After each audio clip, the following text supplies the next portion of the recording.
Anda sedang mendengarkan suara profetis dari para nabi, hambanya John Patrice Vanggidai, Penatua Jemaat Future Life Community Kupang. Dengarkanlah dan lakukanlah perintah Tuhan melalui para nabi, maka engkau akan berhasil. Selamat mendengarkan. Katakan, orang lain boleh bilang asal saya jangan. Katakan. Orang boleh bilang timur miskin, timur bodoh, asal orang timur jangan. Amin. Kita buktikan kepada mereka bahwa Allah yang kita sembah, Allah yang mampu membuat roti yang sedikit menjadi banyak. Allah yang memegang masa depan kita yang penuh harapan. Mungkin kita tidak dapat menghentikan orang berbicara buruk tentang kita, tapi kita bisa membangkitkan dalih atas kata-kata kita sendiri. Katakan, saya orang benarnya Allah, keturunan Abraham dalam Yesus, memiliki berkat Abraham. Amin. Ngomong seperti itu, saudara, sambil bawa motor, bawa auto, antrian lampu merah, berkata-kata. 1 Samuel 9 ayat yang ke-9. Dahulu di antara orang Israel, apabila seorang pergi menanyakan petunjuk Allah, ia berkata begini, mari kita pergi kepada pelihat. Sebab nabi yang sekarang ini disebut dahulu apa? Pelihat. Pada masa itu para nabi disebut pelihat. Haleluya. Pelihat. Tuhan berbicara kepada mereka dan menunjukkan kepada mereka gambar-gambar. Saya lihat ada satu baskom besar, Tuhan Raja. Dan di dalam baskom itu ada racun maut. Misalnya, ya. Jadi itu saudaraku yang kasih, Nabi Samuel dia sebagai pelihat.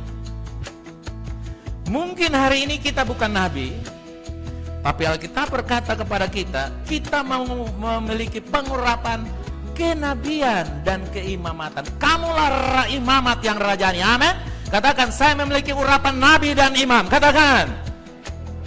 Yaitu apa? Nabi, kemampuan melihat.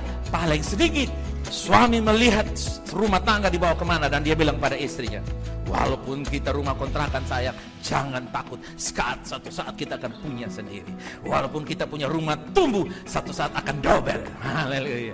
Walaupun sekarang saya punya motor, tapi nanti besok-besok akan punya gerobak dengan memakai mesinnya. Dia bertahap, gerobak dengan memakai mesinnya bertahap. Karena dia ngeri-ngeri juga kalau bilang mobil, istri bilang jadi dia minta hikmat berkata-kata, istri terus mendukung. Misalnya begitu. Dia mulai berkata-kata, saudara yang kasih. Dia mulai punya bayangan. Saya melihat, makanya dari kecil kita mesti tanya, anak mau jadi apa? Dan saya mau jadi hansip. Jadi hansip, yang kedua jadi hansip. Berarti dia mau jadi kapolda, karena dia pemikiran hansip saja. Langsung naik, 2 dia jadi kapolda. Amin. Dan lalu jangan hansip, satpam saja. Jangan, saudara yang kasih. Kasih naik dia yang paling tinggi. Kan dia tidak ngerti. Mesti cari tahu. Saya mau jadi presiden. Bapak saya ikut tes kepala desa sama lulus jadi presiden lagi. Jangan. Itu bapak-bapak, anak-anak. Haleluya. Semua juga panggil Tuhan sama. Amin. Tidak boleh bapak kepada Tuhan Allah lalu anak bilang, ya opa yang ada di surga. Nah, jadi pengurapan, katakan pengurapan imam dan nabi ada pada saya. Mulai berkata-kata, membangun hubungan yang intim dengan Tuhan. Amin. Sebab ada kata bijak sebelum begini, tidak ada yang bisa membuat kamu marah. Yang setuju bisa katakan amin. Pelan-pelan saja, amin. Amin. Tidak ada orang yang bisa membuat kamu marah. Coba kasih di kanan atau kiri. Tidak ada yang bisa membuat kamu marah. Wah. Contoh, seandainya Anda tuli, di Kupang ini ada kafe tuli bisu, saudara-saudara, ya, di depan Rukun Jaya. Ganteng-ganteng semuanya, saudara kasih. Ganteng sekali. Kalau saudara tidak tahu, saudara, apalagi kalau cewek-cewek lihat itu nyong-nyong, dong jatuh hati, saudara kasih. Ini nyong-nyong ganteng semuanya. Tapi saya omongin mereka dong jawab, tuli. Jadi saya hanya pesan tuli. Nah, kalau Anda tuli, orang ngomong kau saudara, dasar manusia tidak tahu ajaran Pancasila 5, dia bilang 7. Nah, Saudara tuli, saudara marah? Tidak marah bukan? Kenapa? Karena tuli. Jadi kalau saudara bilang, lu jangan bikin marah dengan beta, kau jangan bikin aku emosi, saudara seolah-olah saudara mau dia yang tuli, saudara yang mendengar.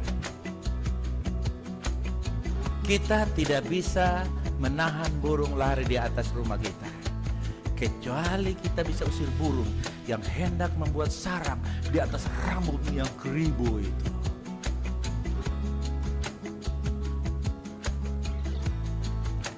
Demikian pula kita mesti belajar, saudara. Coba pegang dada saudara, katakan, saya belajar untuk tuli mendengar orang lain. Coba katakan. Tuli bukan soal panggil sayang, bukan. Tuli ketika orang ngomong yang miring-miring. Orang apa saudara? Ngomong yang miring. Ada orang paling emosi, lu ini emosi. Hah, lu ini emosi. Tambah naik. Orang baru bilang emosi, tambah naik. Kita belajar, saya belajar. Kita semua belajar, amen? Karena tidak ada orang yang bisa kita marah kalau kita tuli. Jadi saudara yang kasih, kita harus tahu bahwa apa yang mereka katakan sebelum kita merasa sakit hati, bukan? Yang membuatmu sakit hati adalah dirimu sendiri. Karena engkau belajar menghayati yang mereka ngomong. Pernah orang bilang kepada saya, kau ini luntang lantung. Ini bersini, pulang nih bawa daging babi, biar kan. Saya dengar itu saudara kasih. Saya pas waktu saya pegang uang 5 juta di kantong, saya mau banting, mau lempar dia dengan 5 juta, berapa lempar dia om bikin sakit hati, lempar dia, ambil itu uang, dia jalan lempar tersugi.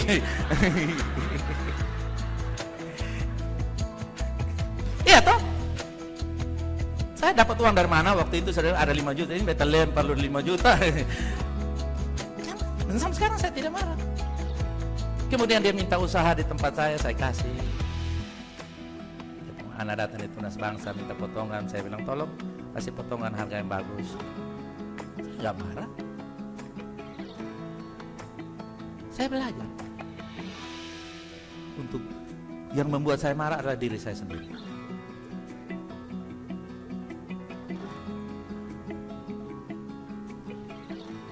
Bilang kiri kanan, jangan suka ikut drama orang lain. Haleluya, amen. Sebab kalau orang sudah tahu kamu tukang emos, dong main drama, kamu emosi, baru dong foto, dong posting. Yeah. Anda bisa menjaga imajinasi hati Anda dengan memilih untuk tidak membaca komentar negatif. Yang setuju katakan amin. Yang negatif lewat saja. Daripada merenungkan. Ada yang negatif tuh dia ditaruh di HP. Baru dia dengar.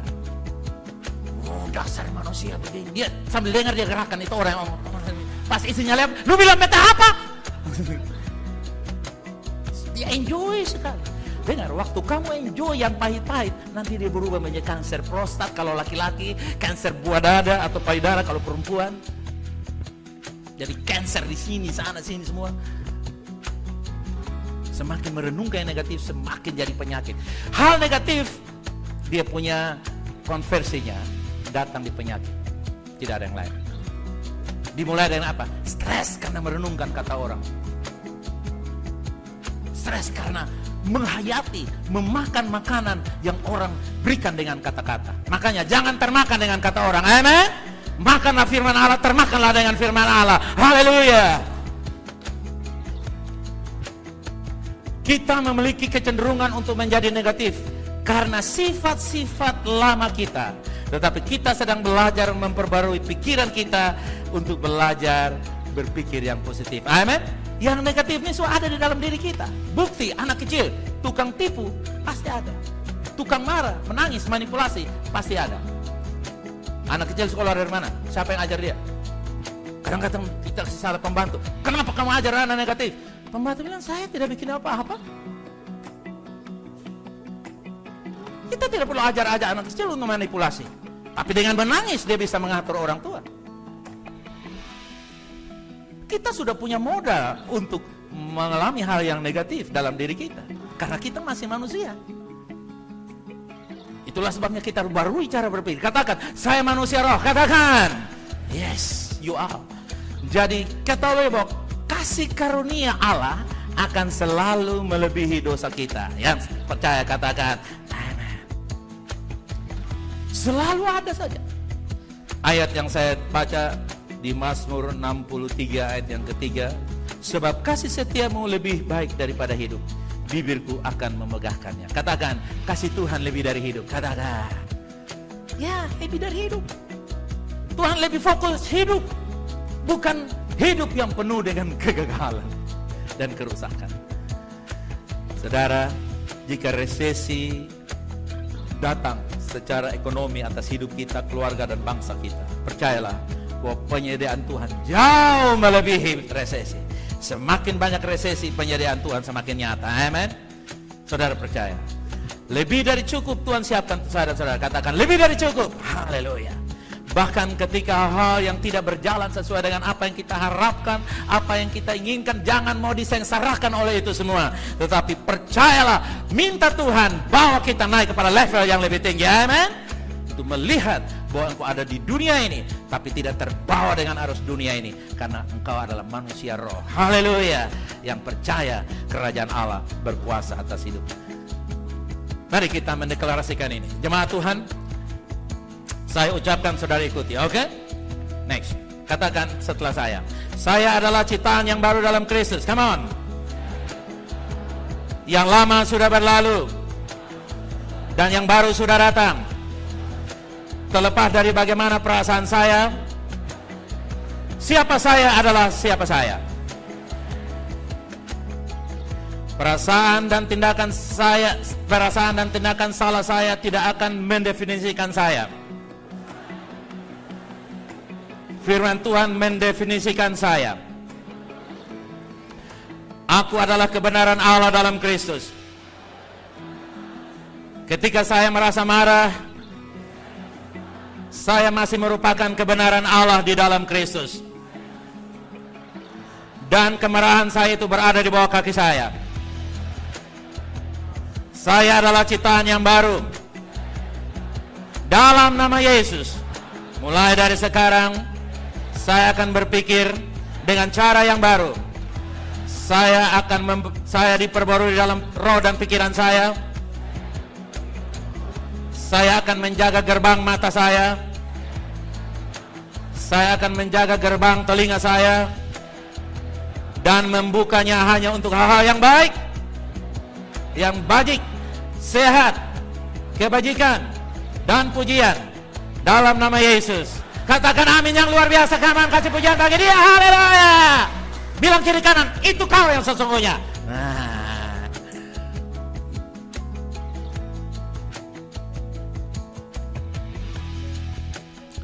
Apakah perasaan Anda membohongi Anda? Perasaan kita bilang begini, saya ini selalu dikacaukan dengan perasaan saya. Pernah rasa itu? Pernah? Atau dengar orang ngomong, aku nih kok perasaannya ngaco sekali. Saya tidak pernah cukup baik. Kacaunya itu apa? Berbunyi saya tidak cukup baik. Yang lain lagi apa? Bertahun-tahun kamu tidak pernah keluar bebas dari kebiasaan buruk. Selalu dikacaukan dengan. Lalu apa lagi? Yang lain. Perasaannya apa? Mengacaukan dia dengan berkata, perkawinan saya berantakan dan tidak ada yang memperbaikinya. Atau hal yang lain yang mengacaukan dia. Keadaan ekonomi seperti sekarang ini, saya berada dalam masa sukar dan sulit, saya pasti tidak akan berkembang. Atau ada yang berkata, mengacaukan, perasaannya mengacaukan dia, penyakit ini turun-temurun. Wah, sudah menjadi nasib saya kalau saya mengidap penyakit ini dan penyakit itu. Yang paling mengenaskan, ketika saya berdoa, terasa Tuhan jauh sekali. Itu semua adalah perasaan.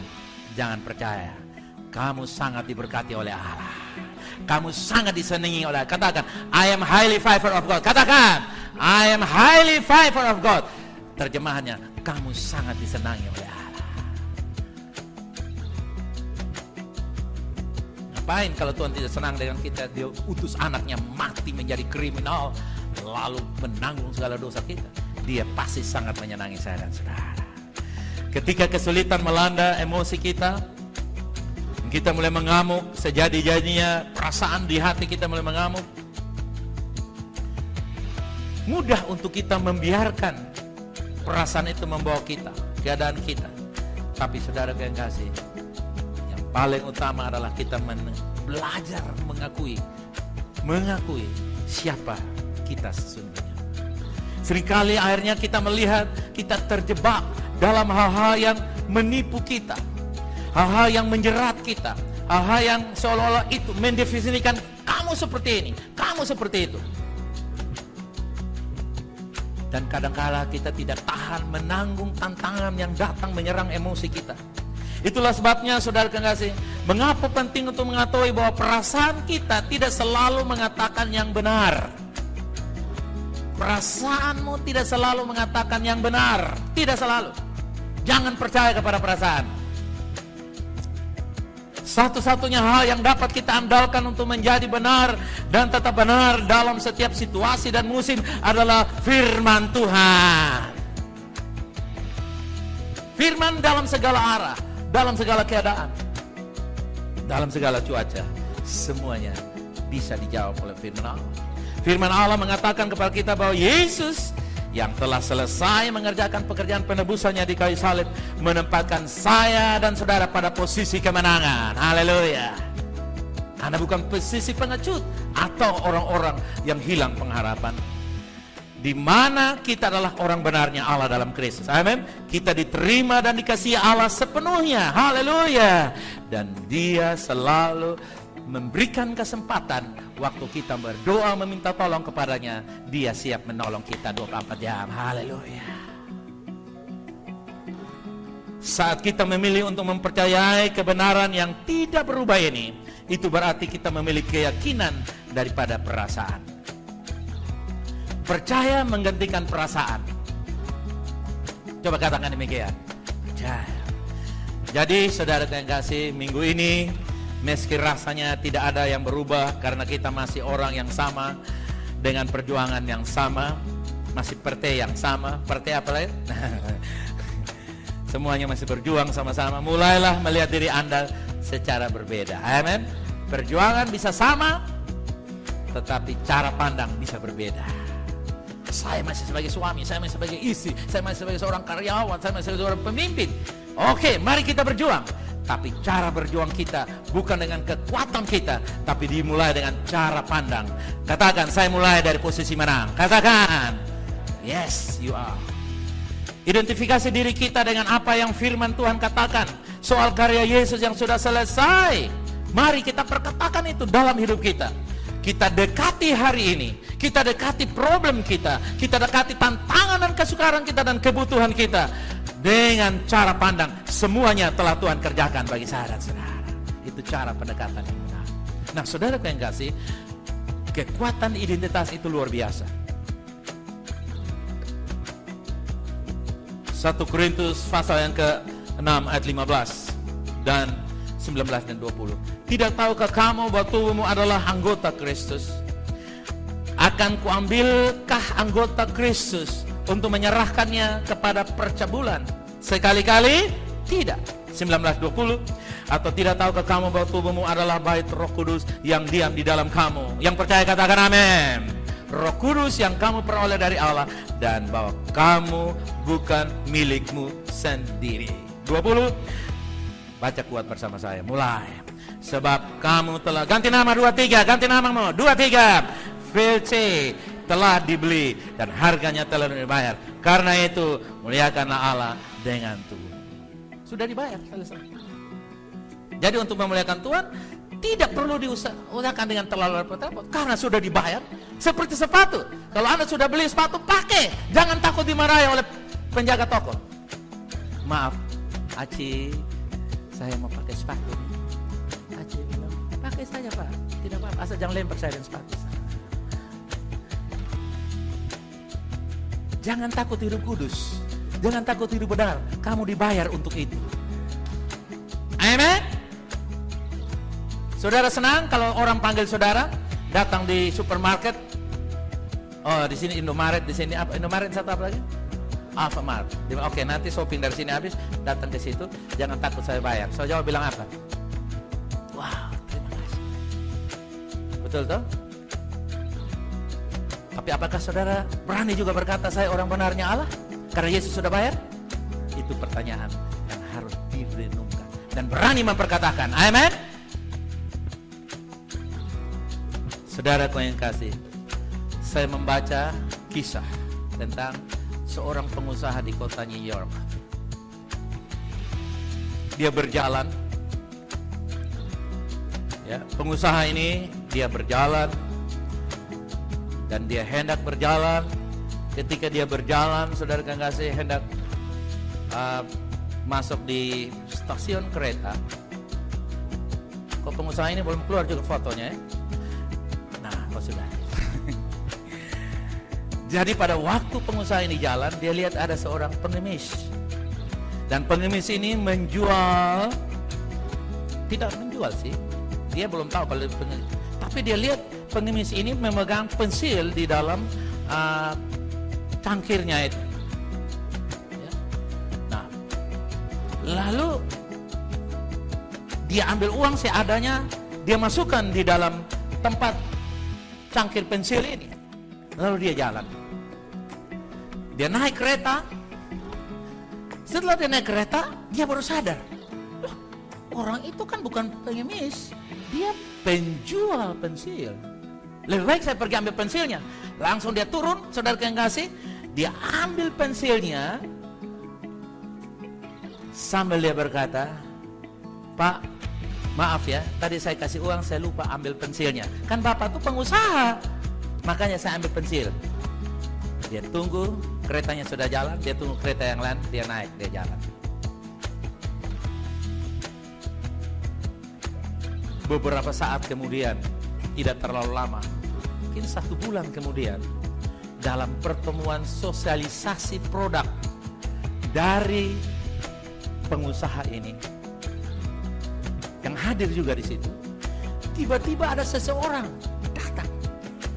Pakaiannya rapi, necis, bagus sekali, salesman dia.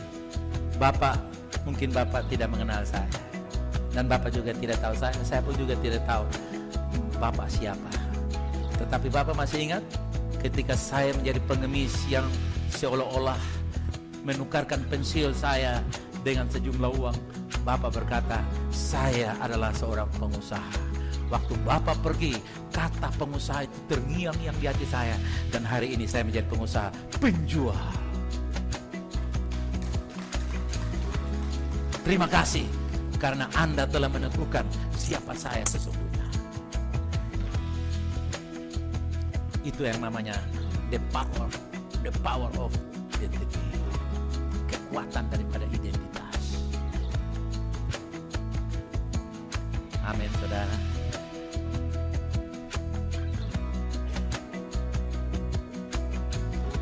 Cara untuk menyoroti kekuatan identitas kita seperti ini. Kita berbicara tentang siapa orang itu. Hanya kita seringkali sudah terprovokasi dengan kebiasaan-kebiasaan kedagingan kita. Apalagi orang bilang itu, Timur ini mesti kasih dengan kekerasan, mesti kasih mereka tuh hujat, kasih hujatan baru mereka tuh sadar. Sehingga anak-anak kita pun kita kasih hujatan dengan dia. Misalnya orang tidak pakai helm naik motor, kita cara manusia gitu, hei lu manusia atau tidak, hanya ular saja yang tidak pakai helm, lu ular. Orang lah jadi lu gereja di mana? Pas dia gereja di sini, omong saja, saya pendeta John Patrick Fangidai. Kau bilang saya apa? Ular. Tunggu ya, kita ketemu nanti di ruang doa. Salah, kita nggak bisa begitu. Halo, kamu anak Tuhan yang tidak pakai helm. Kamu orang benar yang dikuduskan yang tidak memakai helm. Amin, saudara. Nanti dia sadar dia orang benar dan dikuduskan, tapi tidak pakai helm. Kali berikut dia sadar dia pakai helm. Tapi saudara, lu ular. Dia beta ular, dia mau apa? Lalu dia cabut ikat pinggang, lu beta mau lapis lu, beta ular toh? Ini ikat pinggang ular. Nah, kan jadi persoalan baru. Saudara, mari kita rubah masa bulan mulai rubah. Menghadapi karyawan-karyawan yang kita nggak usah bombastis. Kita saja. Oke, kalau san bisa enggak beta potong gaji, nanti kalau potong gaji beta kasih turun lu pangkat dan terakhir beta minta lu pensiun. Pelan-pelan. Kita kasih tahu caranya begini. Lihat seperti saya lakukan. Kamu manusia ilahi. Lu gereja di mana? Oh, saya gereja. Oh, lu beta. Oh, lu pemerintah apa? Oh, tapi ini firman Tuhan. Nih, ada video dari VLC. Coba lu dengar tentang identitas. Kasih dia baca, dia dengar. Apalagi kalau jemaat dalam sini, kasih tahu dia baca, dia dengar. Lu jemaat apa kok tidak doa puasa? Kamu anak Tuhan yang luar biasa, hanya belum berdoa dan berpuasa saja. Amin. Berbeda cara pendekatannya. Sehingga identitas orang itu jangan dirusakkan. Bayangkan ini anak muka persis seperti papanya. Lalu dia bilang, lu ini anak siapa? Lalu dia bilang, kau ini muka kayak siapa? Hah? Beta cuma minta datang. Bapak siapa datang? Akhirnya kita marah, lu jangan kualat, itu tidak kualat, tidak kena tuh. Bapak sumpah makan batu tidak kena, saudara kasih. Karena itu salah bapak. Jangan andalan orang tua, ini Allah dunia. Siapa bilang orang tua Allah dunia? Menggunakan pemahaman Dracula untuk menakuti anak-anak. Sehingga anak-anak benar, tapi dia anggap salah. Pendekatan seperti ini banyak terus. Itulah sebabnya dari mimbar saya selalu berkata, you are more than conqueror. Engkau lebih dari pemenang. Tahun depan kita bisa 500 orang berdoa puasa. Amen. Kita bisa. Anda bisa menyelesaikan 4 legasi dengan cara yang luar biasa. Kita bisa. Katakan, penatua bilang kita bisa. Kasih tahu di kiri kanan kayak begitu.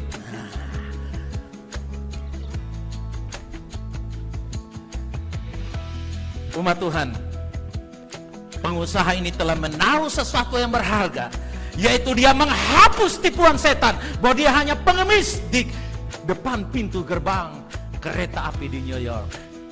Berapa banyak orang yang sedang berantri di pintu masa depan yang suram, pegawai yang suram, guru yang suram, pelayan yang suram, pengusaha yang suram, tukang yang suram, jemaat yang suram, anak yang suram, suami yang suram, istri yang suram, keluarga kita yang suram. Karena kita berkata, engkau tidak laku, engkau tidak bisa, engkau ini tidak. Mulai hari ini saya deklarasi, yang mendengar firman ini berkata, aku tahu pekerjaanmu, Tuhan bilang, tetapi sesungguhnya lebih daripada itu anugerah cukup bagi engkau.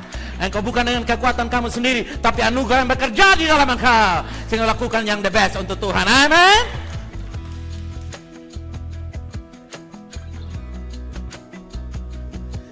Dengan menyebut pengemis ini seorang pengusaha, dia telah membangkitkan dalam dirinya rasa berharga, rasa bernilai, dan identitas yang diperbarui. Yang setuju katakan, saya orang benarnya Allah. Yes, kamu diberkati oleh Tuhan. Amin. Saudara, kata-kata itu telah memberi pengharapan yang baru. Dalam 1 bulan atau 3 minggu, pengusaha muda muncul yang berlatar belakang sementara menjadi pengemis. Umat Tuhan, bila kita melihat orang-orang itu di sekitar kita, bahwa mereka bergumul dengan ketidakpercayaan mereka, bahwa mereka makhluk dosa, mereka pendosa. Seringkali saudara yang kasih, kasusnya adalah kesalahan identitas, wrong identity.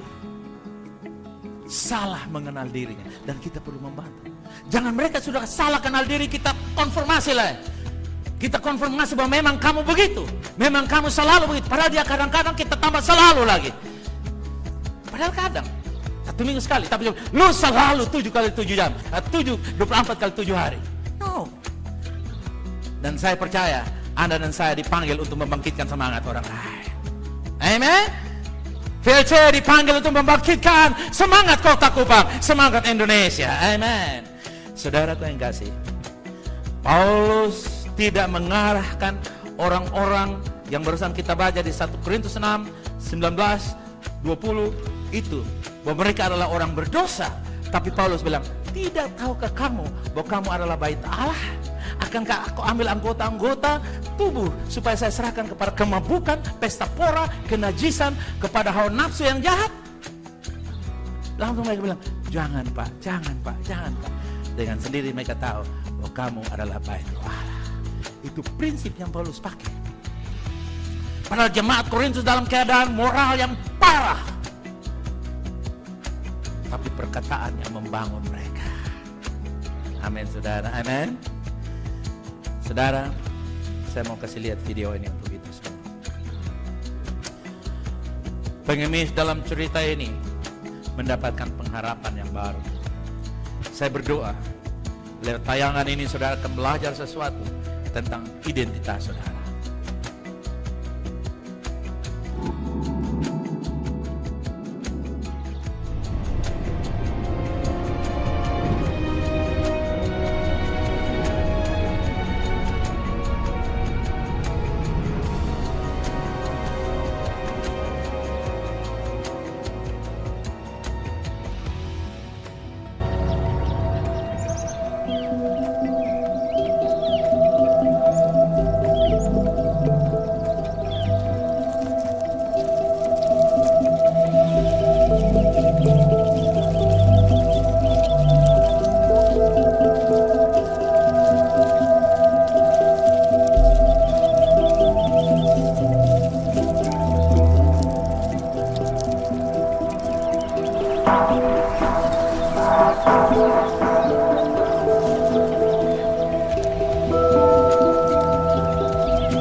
Di kiri kanan, kupu-kupu itu adalah saya ciptaan baru. 2 Korintus 5 ayat 17, dia memakai kata transformasi. Caterpillar transforming life to be a beautiful butterfly. Perubahan transformasi dari kepompong yang jijik menjadi kupu-kupu yang indah. Itu yang dimaksudkan 2 Korintus 5 ayat 17. Jadi barang siapa dalam Kristus, dia adalah ciptaan yang baru. Amin. Yang baru sesungguhnya sudah datang dan yang lama sudah berlalu. Dalam proses menjadi kepompong ini kita mesti belajar sabar. Kadang-kadang suami masih seperti kepompong, istri seperti kepompong, anak-anak mungkin pemimpinmu juga seperti kepompong, atasanmu di kantor di mana Anda bekerja seperti kepompong, tuanmu mungkin yang menguasai pekerjaan itu atau pemilik usaha itu seperti kepompong. Tapi kalau dia sudah anak Tuhan lahir baru, satu kali akan menjadi kupu-kupu yang indah. Amin saudara, amin, amin, amin.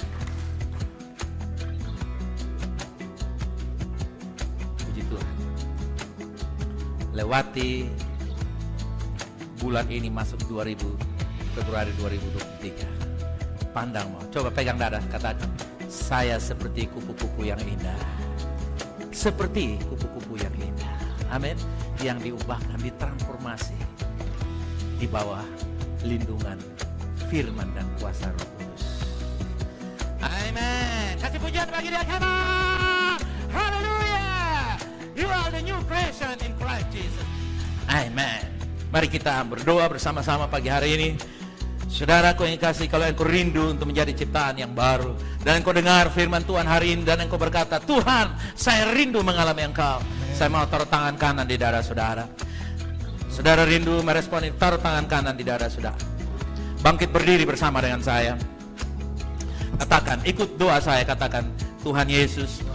Katakan, Tuhan Yesus, hari ini saya mau jadi ciptaan yang baru, seperti kupu-kupu yang indah. Saya mengaku dalam hati saya, Yesus sudah bangkit dari kematian. Dengan mulut saya mengaku Yesus adalah Tuhan, Juru Selamat saya. Lahirkan saya kembali menjadi anak-Mu ya Tuhan. Katakan amin. Doa sederhana ini menjadikan kita ciptaan yang baru. Haleluya. Mari saya bawa kita dalam doa. Mari masing-masing orang bersyukur kepada Tuhan. Mungkin ada rema-rema tertentu, ada pesan kata-kata tertentu yang Tuhan taruh di hati saudara. Wow, ini firman cocok untuk saya. Oh, ini kena saya, ini untuk saya. Mari saudara respon dengan Tuhan. Kasih respon dengan Tuhan dan berkata, Tuhan, saya mau merubah hidup saya. Saya minta firman yang saya dengar, yang Kau berkata saya begini, saya begitu. Mari saudara kasih datang ke Tuhan. Yes, dimanapun Anda mendengar berita ini, hampiri Tuhan. Oh, hampiri Tuhan. Sebagai imam, hampiri Tuhan dalam penyembahan kita.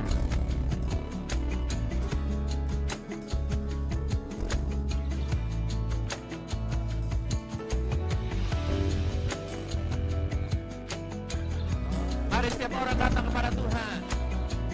Ini momen yang baik, ini momen yang berarti.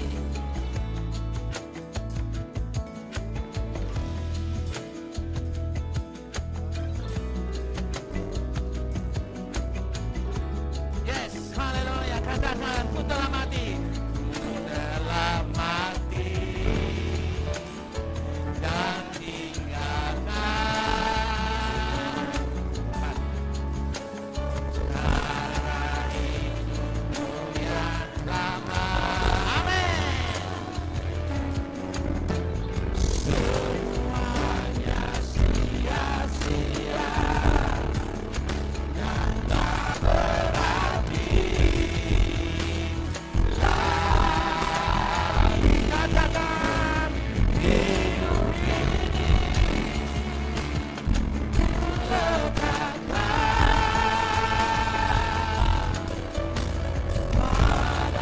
pestamu yang